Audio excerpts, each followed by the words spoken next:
भगवान शिव का सबसे प्रिय जो मंत्र है वो ओम नमः शिवाय मंत्र है। वैसे तो 1.5 महीने में आपकी आर्थिक स्थिति को सुधारना शुरू कर देता है। ये मैं अपने अनुभव के आधार पर आपको बता रहा हूँ, क्योंकि ऐसा दिन भी था जब बहुत परेशानी से हम लोग गुजर रहे थे। खाने के लिए रोटी नहीं थी और किसी के घर नहीं जा सकते थे, पर कहीं ना कहीं इस मंत्र की महिमा थी कि आज बाबा भोलेनाथ की कृपा से 2 वक्त की रोटी अच्छी तरीके से खा रहे हैं। तो ये मंत्र की महिमा मैं आपको जितनी बताऊं उतनी कम है। फिलहाल मैं आपको बता दूं कि इस मंत्र का प्रभाव सबसे पहले आपकी आर्थिक जो स्थिति है उस पर पड़ता है। आपकी आर्थिक स्थिति को ये मंत्र सुधारना शुरू करता है। आर्थिक स्थिति का मतलब पैसे धेले में बरकत आपके शुरू कर देगा, काम धंधे खोलना शुरू कर देगा, साथ ही ऐसे लोगों से आपको मिलाना शुरू कर देगा जिनसे आपको फ़ायदा हो, यानी कि पैसे में फ़ायदा हो, आपके ज़मीन कारोबार में आपको फ़ायदा हो, ऐसे लोगों से आपको मिलाना शुरू कर देगा। साथ ही आपको ऐसे लोगों को आपकी तरफ आकर्षित करना शुरू कर देगा जिससे आपको उनके द्वारा फ़ायदा हो। तो सबसे ज़्यादा आर्थिक स्थिति इस मंत्र के द्वारा सुधरती है। और मैं आपको वो तरीका भी बताऊंगा कि मैंने कैसे इस मंत्र का जाप किया था जिससे मुझे इस मंत्र का फल प्राप्त हुआ। आपको क्या करना है, हर सोमवार के दिन बाबा भोलेनाथ के मंदिर में बाबा भोलेनाथ को स्नान कराना है। स्नान कराने के लिए आपको कोई बड़ी सामग्री की आवश्यकता नहीं है। कच्चा दूध आपको लेना है, जल लेना है, गंगा जल मिल जाए तो सर्वोत्तम है, कलावा लेना है और साथ ही एक सफ़ेद चंदन लेना है। वो आपको पूजा की दुकान पे 50 रुपये का मिल जाएगा। थोड़े से अक्षत आपको लेने हैं, मिश्री लेनी है, देसी घी का दीपक लेना है। ये छोटी सी सामग्री है जो मैंने आपको बताई है। कच्चा दूध आपको लेना है, थोड़ा सा, मान लीजिए 5-6 बूंद आप डाल दीजिए, उससे ज़्यादा भी आप जितनी आपका सामर्थ्य है। जल लेना है, गंगा जल आप ले सकते हैं, कलावा, सफ़ेद चंदन, अक्षत और मिश्री और घी का दीपक आपको लेना है। सिर्फ यही छोटी सी सामग्री लेनी है और कोई बड़ी सामग्री आपको नहीं लेनी। आपको हर सोमवार के दिन बाबा भोलेनाथ को इसी सामग्री से पूजा करनी है। मैं आपको बता देता हूँ कैसे पूजा करनी है। सबसे पहले आप सुबह उठेंगे नहा धोकर। इसमें ज़रूरी नहीं है कि आप ब्रह्म मुहूर्त में ही उठें। सोमवार के दिन आप नहा धोकर इस सामग्री को लेके जाते हैं मंदिर। आपको कच्चे दूध में, जो कच्चा दूध आपने लिया उसमें आपको जल मिलाना है, गंगा जल मिलाना है। और जब आप मंदिर में प्रवेश करोगे तब से लेकर आपका ओम नमः शिवाय मंत्र जो है वो जाप शुरू हो जाना चाहिए। और आपको जो जाप करना है वो मन मन में जाप नहीं करना, आपको बोल बोल कर जाप करना है, होठों के द्वारा।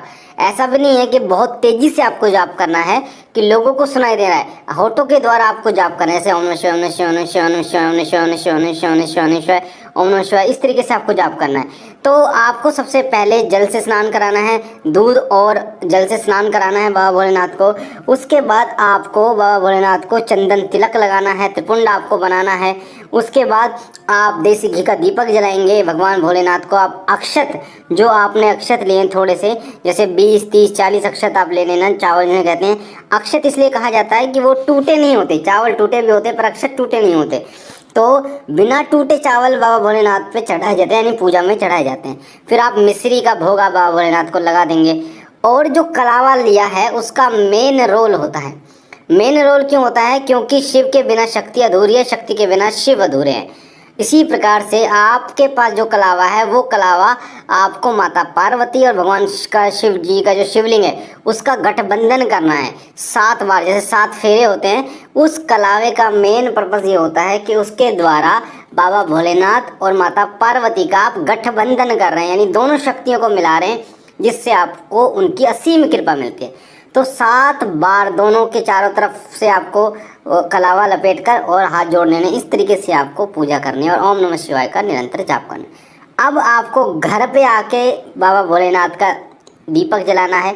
देखिए, मैं आपसे देसी घी शुद्ध के लिए नहीं बोलता, क्योंकि सामर्थ्य आपका अपना अपना होता है। आपके इष्ट देव जो भी हैं, चाहे वो बाबा भोलेनाथ ही क्यों ना हो, बहुत बहुत दयालु होते हैं। आपके सामर्थ्य के अनुसार वो आपसे प्रसन्न हो जाते हैं। चाहे वो तिल का तेल, सरसों का तेल या देसी घी, जिससे आप जोत जला सकते हैं। अपने सामर्थ्य के अनुसार आप घर पे जोत जलाइए।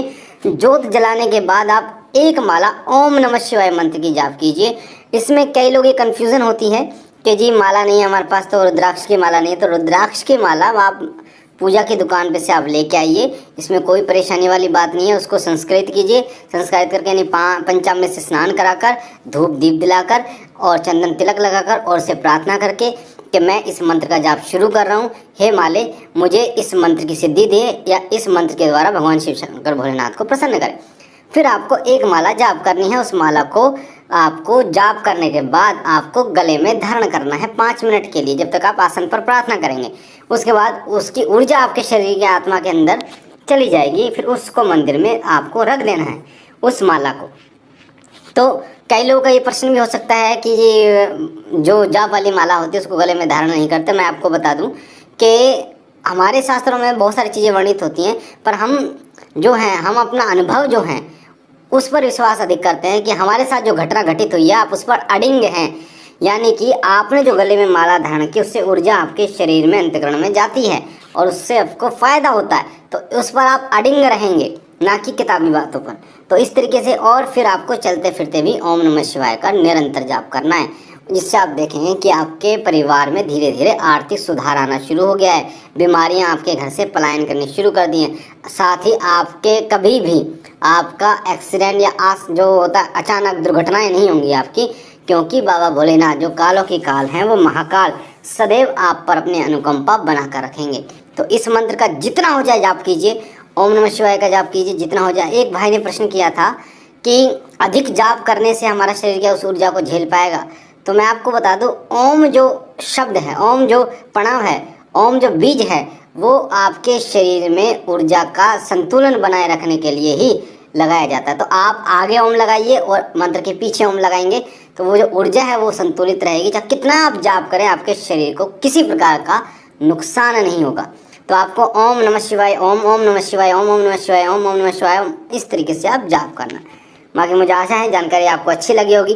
पहली बार चैनल पे हैं तो वीडियो को लाइक कीजिए, शेयर कीजिए, साथ ही चैनल को सब्सक्राइब कर बेल आइकन को दबाइए, घंटे के निशान को, ताकि जो जानकारी हम दें आपको पूजा पाठ से जुड़ी हुई वो सबसे पहले आपको मिले।